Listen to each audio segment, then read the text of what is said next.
Assalamualaikum warahmatullahi wabarakatuh.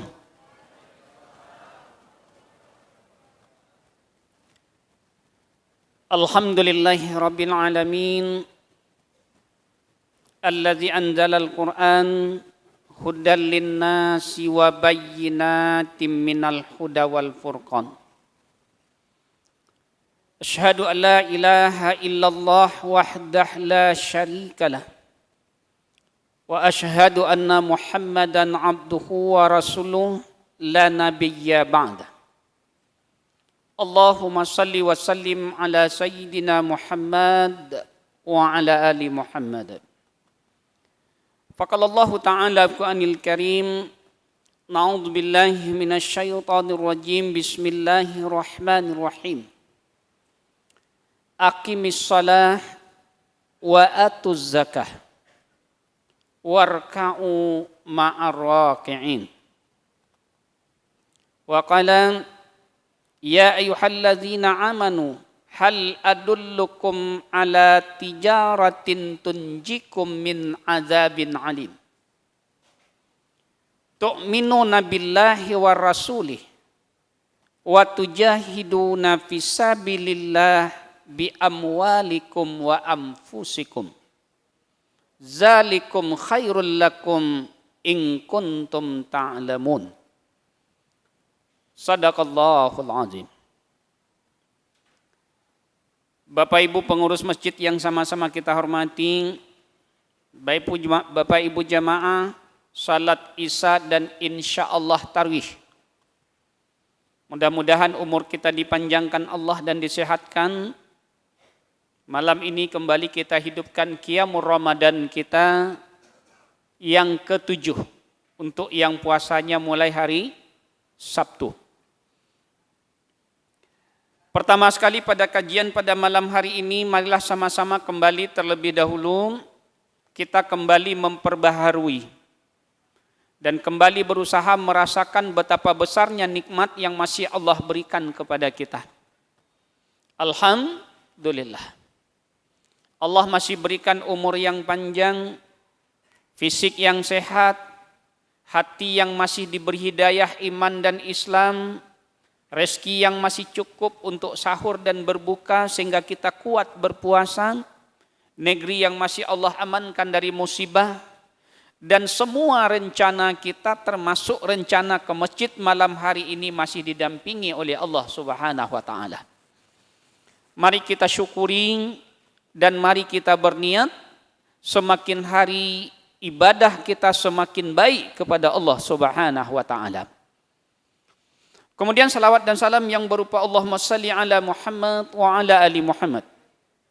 Sama-sama kembali kita doakan kepada Allah buat junjungan kita, tauladan kita, Rasulullah Muhammad sallallahu alaihi wasallam. Mudah-mudahan kita senantiasa diberikan oleh Allah kekuatan dan kemudahan untuk terus belajar mencontoh, meniru, mentauladani dan menjadikan Rasulullah sallallahu alaihi wasallam sebagai referensi dalam segala aspek kehidupan kita. Karena memang Allah Subhanahu wa taala dalam Al-Qur'an mengatakan beliau adalah contoh tauladan yang baik buat kita, baik untuk dunia apalagi untuk akhirat kita. Bapak Ibu yang dirahmati dan dimuliakan Allah, sebagaimana disampaikan protokol tadi, malam hari ini kita ambil judulnya tidak lagi tentang puasa, karena sudah banyak sekali mubalik sebelumnya yang bercerita tentang puasa. Malam hari ini kita ambil temanya adalah Muslim itu harus kaya. Kenapa ini yang kita jadikan tema? Karena dalam 8 ciri Muslim ideal menurut Islam, poin ke-6-nya adalah hadirun ala kasbi, mandiri dan matang dalam bidang ekonomi. Di samping akidahnya yang bagus, ibadahnya yang bersih dan benar, akhlaknya yang baik dan mulia, fisiknya yang sehat, pikirannya yang lapang dan luas, yang keenamnya adalah ekonominya matang dan mandiri. Inilah harusnya generasi yang kita siapkan. Dan inilah harusnya generasi Islam yang akan Allah titipkan menjadi amanah, menjadi khalifah di muka bumi Allah Subhanahu wa taala. Bapak Ibu yang dirahmati dan dimuliakan Allah, dua ayat tadi yang kita bacakan, pertama dalam surat Al-Baqarah ayat yang ke-43. Aqimis shalah wa atuz zakah. Dirikanlah salat dan tunaikanlah zakat. Zakat yang dimaksud di sini hampir semua ulama memahaminya bukan zakat fitrah, tapi zakat harta atau zakat mal. Artinya seorang muslim yang telah bersahadat dia wajib mendirikan salat, dan begitu dia telah bisa mendirikan salat harusnya dia meningkat ke rukun Islam berikutnya, mampu menunaikan zakat. Nah pertanyaannya coba kita lihat Bapak Ibu, sekarang kalau kita fahami nisab zakat, untuk bisa seorang muslim itu rutin salat dan rutin berzakat, kita ambil fikih zakat mal, pendapatan minimal 1 tahun baru wajib kena zakat itu apabila sama atau lebih dengan 85 gram emas. Kalau sekarang emas murni lebih kurang 1 juta per gram, berarti pendapatan 85 juta. Berarti sebulannya paling tidak 7,1 sampai 7,2 juta. Baru dia kena zakat. Sementara zakat itu rukun Islam. 2 dari 5 rukun Islam itu bicara kekayaan. Setelah kita bersahadat wajib salat, setelah salat harus menunaikan zakat. Dan poin kelima naik haji. Enggak mungkin seorang muslim bisa menyempurnakan rukun Islam kelimanya kalau dia tidak memiliki kekayaan lebih. Berzakat saja harus berpenghasilan di atas 7 juta lebih 1 bulan, apalagi untuk naik haji. Bapak Ibu, kalau mau nunggu haji reguler, haji murah, antrian kita sekarang di Sumatera Barat sudah 25 tahun lebih. Karena yang antrian sebelum Covid itu sudah hampir 100.000 orang. Dan mampu diberangkatkan di embarkasi Sumatera Barat, jatah Sumatera Barat hanya 4.613 orang 1 tahun. Itu sudah 21 tahun. Tambah yang sekarang tertunda 2 tahun. Itu pun kalau berangkat tahun ini baru 50%. Tidak pula semua 100% padatnya seperti biasa. Berarti 4 tahun baru selesai, tambah 21 tahun, berarti 25 tahun antrian kita. Kalau mau haji plus pun sekarang yang kita bayar DP-nya 4.000 sampai 4.500 dolar itu antriannya sudah 7 tahun. Kalau yang mau berangkat tiap tahun namanya haji furoda. Haji furoda tahun ini dibanderol paling rendah 280 juta rupiah. Visanya saja Pak itu 100 juta lebih. Dibanderol oleh Arabnya. Gitu ya, yang haji undangan kerajaan itu visanya saja bandrol dari kerajaan Arabnya 100 juta lebih. Tambah biaya kita 25 hari. Hotel segala macam. Masya Allah. Ya, kapan kita bisa kalau tidak punya rezeki lebih? Ini alasan pertama mengapa seorang muslim berpikir harus jadi orang kaya. Alasan kedua, ada 4 tujuan orang Islam itu dalam mencari nafkah. Dan itu dicontohkan oleh Rasulullah dan para sahabat. Apa 4 tujuan seorang muslim mencari nafkah, bersungguh-sungguh, bekerja, berusaha, berbisnis, dan seterusnya? Pertama, tujuan kita punya harta adalah untuk menolong agama Allah. Yang kedua, untuk menyempurnakan kewajiban syariat, membahagiakan keluarga kita. Yang ketiga, sebagai amal jariah kita. Walaupun telah meninggal, pahalanya akan mengalir kalau harta kita bisa kita titipkan untuk amal-amal soleh. Yang keempat, untuk apa Bapak Ibu? Untuk menegakkan Islam itu secara keseluruhan di muka bumi harus dengan harta.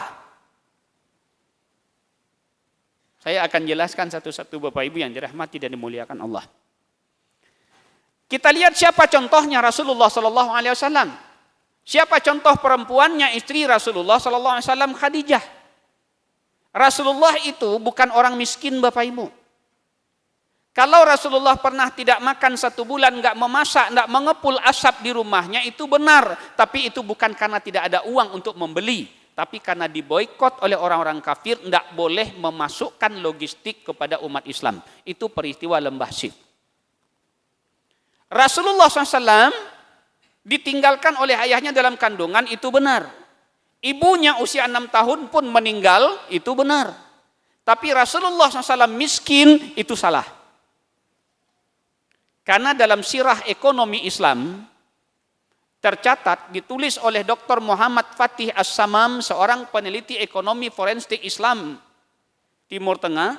Beliau mengumpulkan 76 buku sirah nabawiyah dan sirah sahabat, mengumpulkan total kekayaan Rasulullah. Tercatat kekayaan Rasulullah itu selama hidupnya tidak kurang 1.263,4 kilogram emas. Kalau dihitung dengan harga emas, karena waktu itu kan hitungnya dinar Pak. 1 dinar itu 4,2 gram, 25 gram emas. Jadi total kekayaan Rasulullah itu 1.263,4 kilogram emas. Dari mana sumbernya? Pertama, dari penjualan kambing bagi hasil dia memelihara domba selama lebih kurang 3 tahun. Usia 9 sampai 12 tahun. Sumber kedua kekayaannya dari bagi hasil yang diberikan pamannya ketika dia mendampingi pamannya berbisnis dari Mekah bahkan sampai ke Syam. Itu usia 12 tahun sampai 19 tahun. Disitulah nampak oleh pendeta ketika dia berjalan di naungi awan.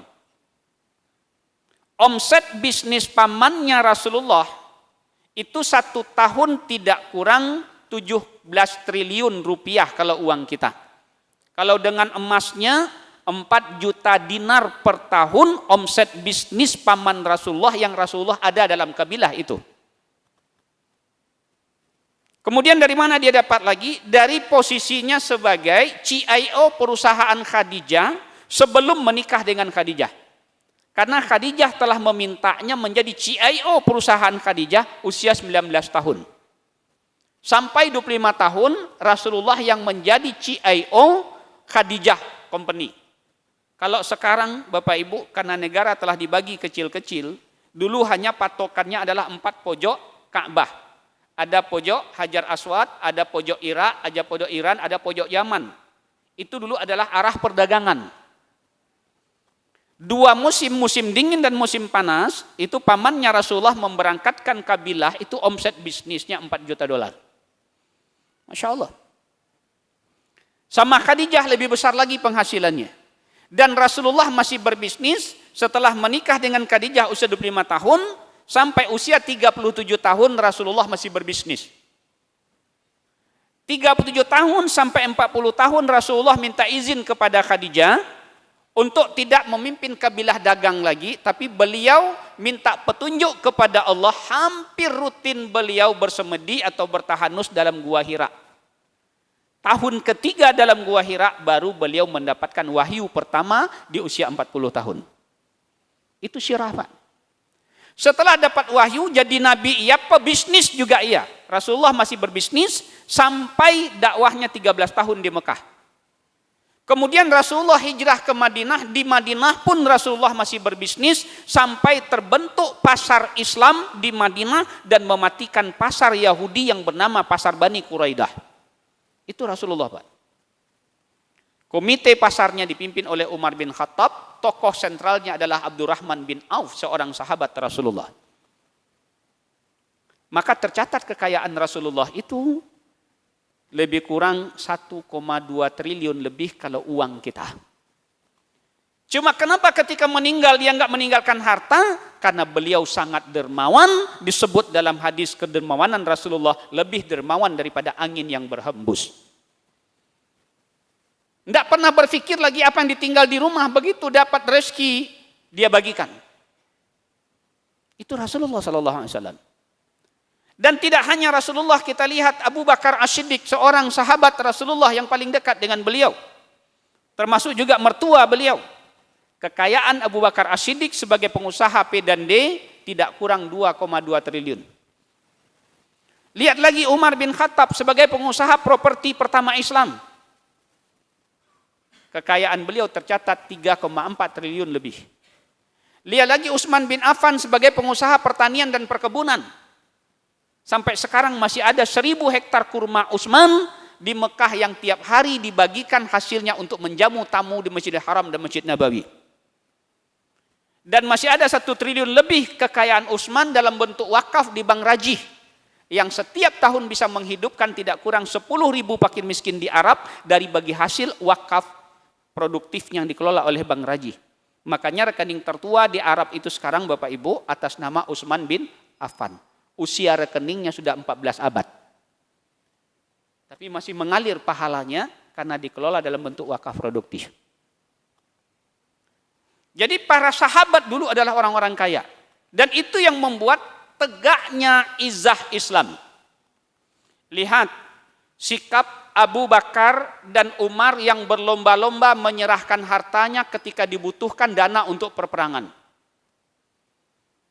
Lihat sikap Utsman bin Affan ketika musim paceklik. Ketika semua kering, sumur-sumur yang ada cuma 1 sumur Yahudi. Dan Yahudi cari hidup yang luar biasa, mampang di nan sampi, kece orang Minang, Pak. Mampang di Narantiang gitu.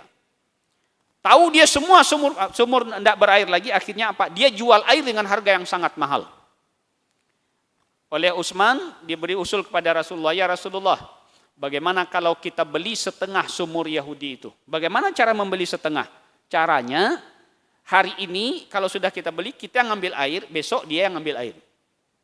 Dibeli sangat mahal, ketika nggak ada harta, apa kata Utsman? Pakai harta saya semua. Akhirnya Utsman sendiri yang membeli sumur Yahudi itu.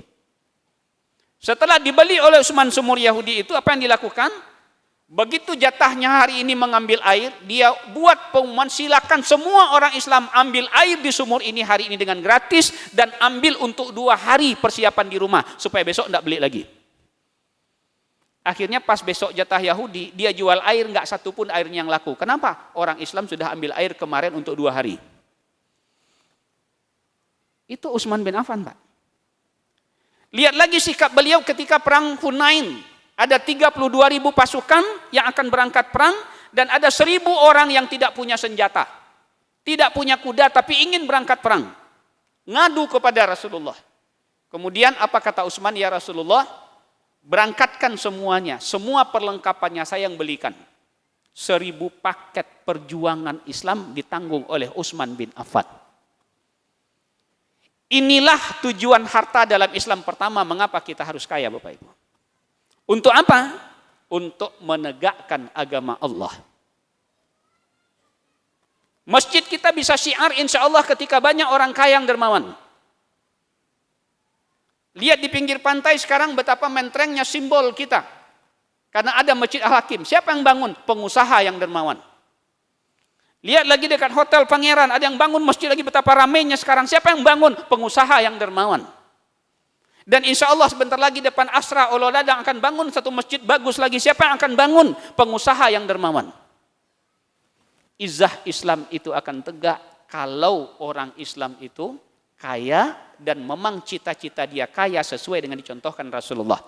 Untuk apa? Pertama, menjadi penolong agama Allah.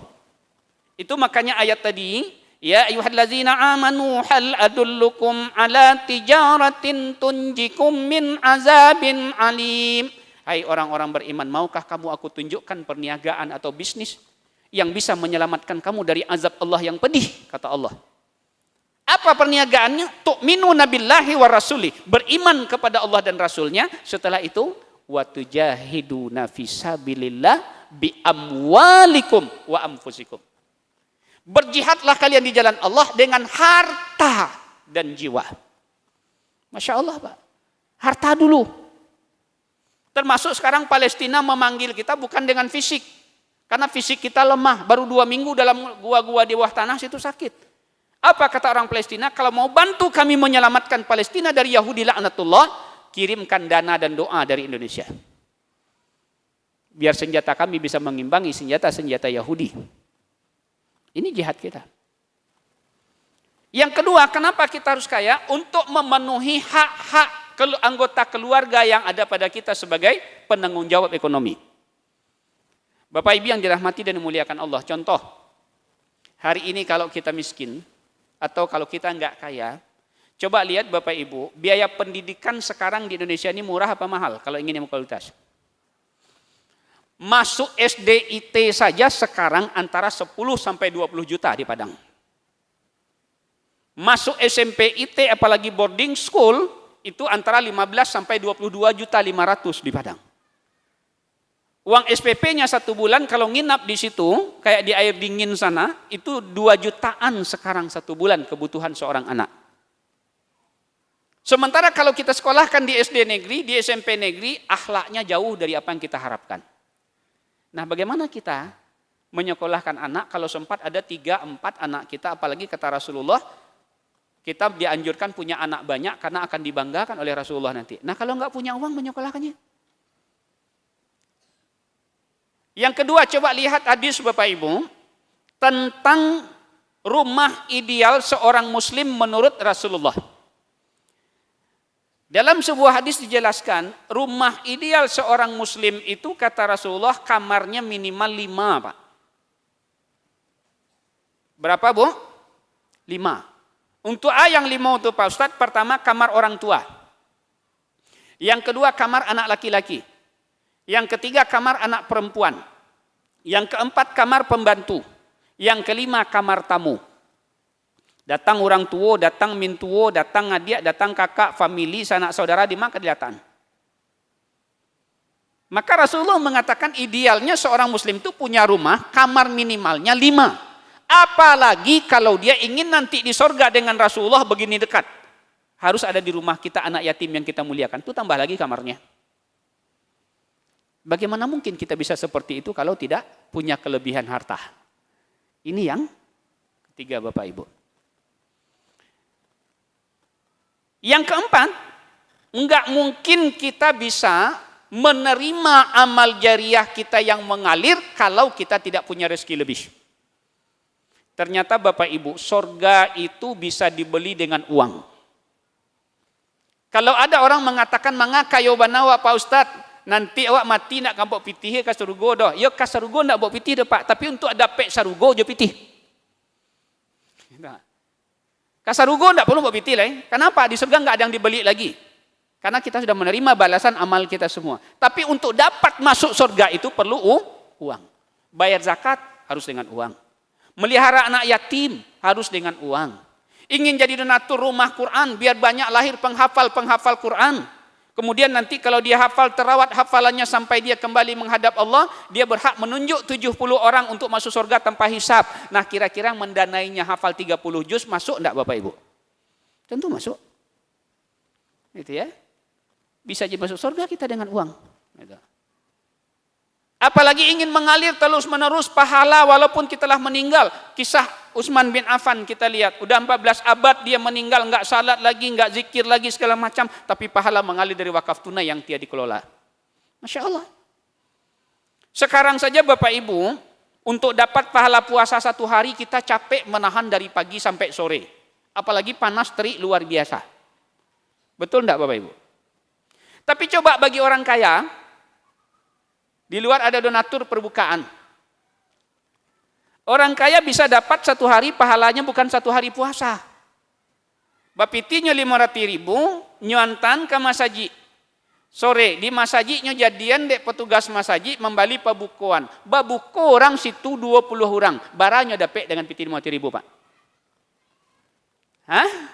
Nyo dapet 20 pahala orang yang babuko tadi. Tanpa mengurangi pahala yang berbuka dari Allah SWT. Awak capek-capek sehari, kalau job fisik saja sehari nilainya. Hanya job pitih 500.000, dapat 20 hari nilai puasa. Kan bisa dibeli Pak pahala. Gitu ya. Maka kita harus jadi orang kaya. Terakhir Bapak Ibu, saya ingin mengajak kita berpikir jauh ke depan untuk anak cucu kita. Sekarang coba lihat realita di negeri kita. 274 juta penduduk Indonesia.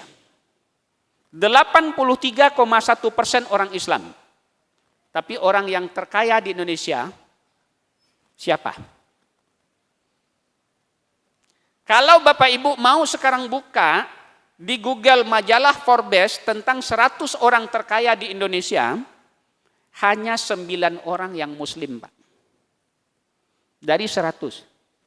Padahal penduduk Islam Indonesia 83,1%. Kalau kita ranking yang terbaik, 10 orang terkaya di Indonesia, enggak satu pun ada orang Islam. Kalau kita cari yang terkaya 2 orang di Indonesia, keduanya adalah kakak beradik, pengusaha rokok. Dia buat pabrik rokok, dia jual rokok ke tengah orang Islam mayoritas membelinya, dia dapat omset per hari 2,6 triliun dari jualan rokok, tapi dia tidak pernah merokok sekalipun. Itu pemilik perusahaan rokok, Pak. Sehingga kekayaannya, laporan 2021, 2 orang saja tidak kurang 700 triliun. Kenapa terjadi demikian? Karena kita meninggalkan sunnah menjadi pengusaha. Karena kita tidak bangga lagi jadi pedagang. Mereka datang merantau ke Indonesia jadi pedagang. Akhirnya orang Indonesia pribumi jadi pekerja bagi mereka. Sehingga dampaknya apa? Semua aset kita dikuasai dan kita bekerja kepada orang yang merantau ke negeri kita.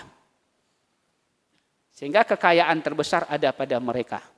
Tapi jangan sangka bukan hanya sampai di situ yang mereka inginkan dengan kekayaannya, tapi apa? Sampai mempengaruhi kebijakan kita beragama di negeri kita sendiri.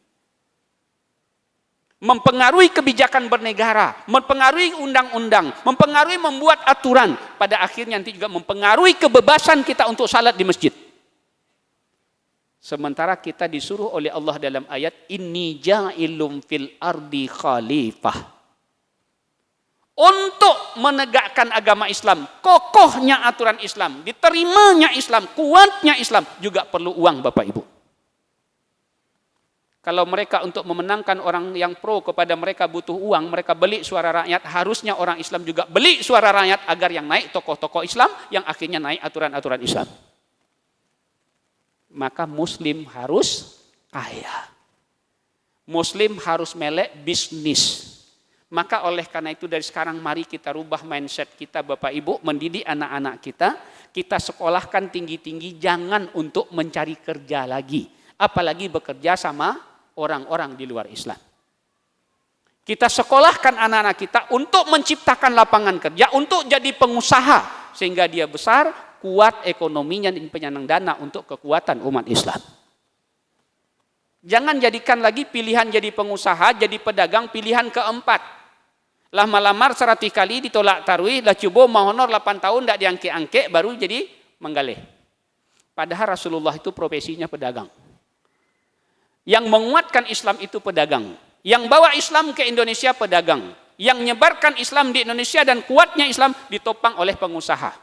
Pendiri Muhammadiyah pengusaha, pendiri NU pengusaha, dan orang-orang kuat untuk Islam adalah pengusaha. Maka harusnya bangga kita kalau punya anak-anak muda, tamat dia kuliah, dia tidak cari kerja tapi memulai usaha sendiri. Karena 9 dari 10 pintu rezeki adalah pengusaha. Dan 9 dari 10 sahabat yang dijamin masuk surga oleh Allah SWT, oleh Rasulullah SAW adalah pengusaha. Maka oleh karena itu, mari kita rubah mindset kita sebagai seorang muslim, menghidupkan sunnah, bangga jadi pengusaha atau jadi pedagang. Banyak maaf, terima kasih. Assalamualaikum warahmatullahi wabarakatuh.